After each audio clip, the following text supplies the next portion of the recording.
5, 4, 3, 2, 1. Sir, this bill tries to give capital punishment for food offences. My experience of the working of the rationing laws in my state has been that the majority of the people who are arrested and convicted for these offences are poor people who carry small quantities of grains from one place to another for their own living, and these people are put in prison and harassed. I have not yet known of any large number of really big merchants who are really responsible for the black market in these fruit grains being brought to book. This bill which we are passing and in which the punishment has been raised to 3 years and in which it has also been provided that the carriers by means of which this smuggling takes place should also be forfeited, will not achieve the desired result. I very much doubt if many trucks and other big vehicles will be confiscated. What will really happen is that many block carts of the Kisans will be confiscated and they will be harassed. That is my practical experience. From the interior of the Gorakhpur district, where lies the border between UP and Bihar, and where I find many people carrying small quantities of grains for feeding their starving families. Therefore, I am at a loss to know what to do, whether to support this bill or not. The purpose is laudable, but I know from experience that it will not stop black market, because the source at which the black market begins is not affected by this bill. I would not be exaggerated if I say that if every supply officer in whose area black market is found to exist were held responsible for it and were given deterrent punishment, the black market would stop.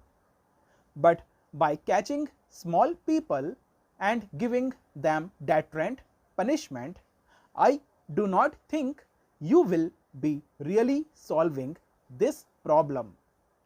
I would have in fact suggested that nobody who is found carrying small amount of grains, say up to 20 kg for consumption, should be punished under this new law.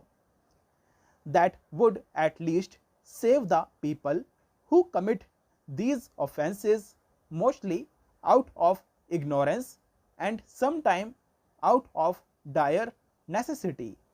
But the bill will really be used against them in order to show that the number of convictions for food offences are so great which could never be imagined.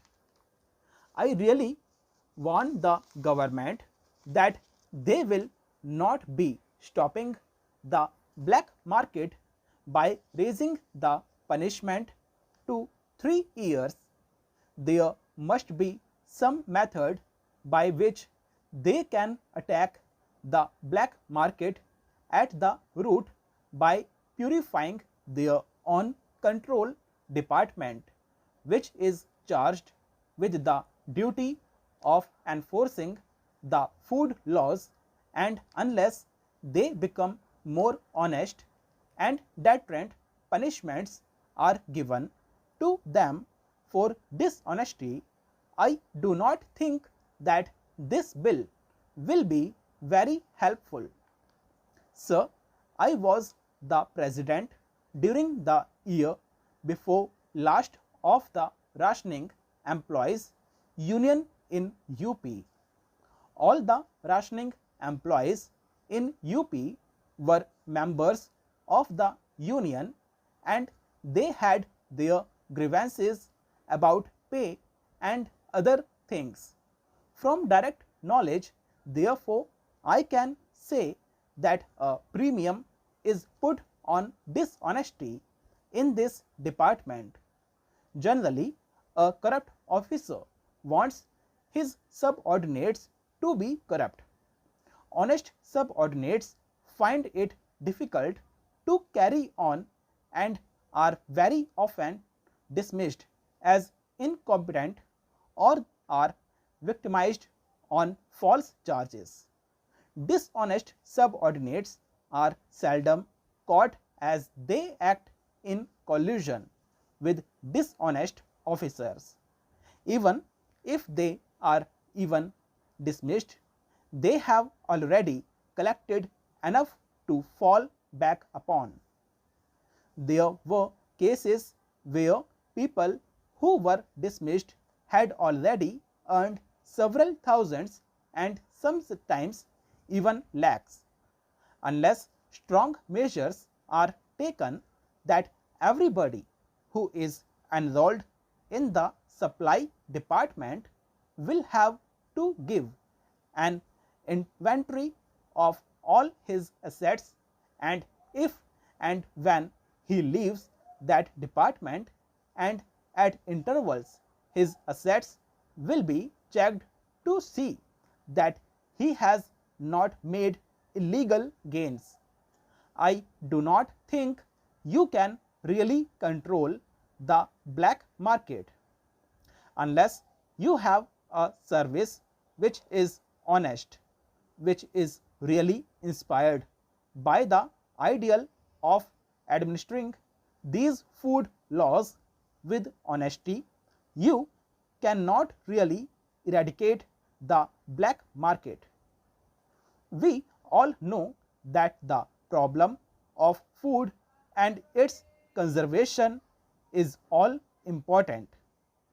We also know that our national plans could not be implemented because of our having to import 500 crores of rupees worth of food grains from outside.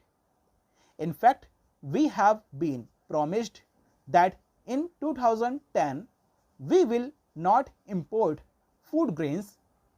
The only thing possible, therefore, is that we must become self-sufficient during this period, and for this purpose, more than anything else, there should be scientific rationing all over the country.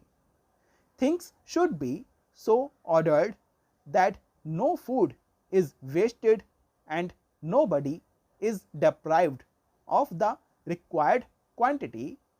In our country, the position is such that many members of the House have confessed that they live on food got from the black market.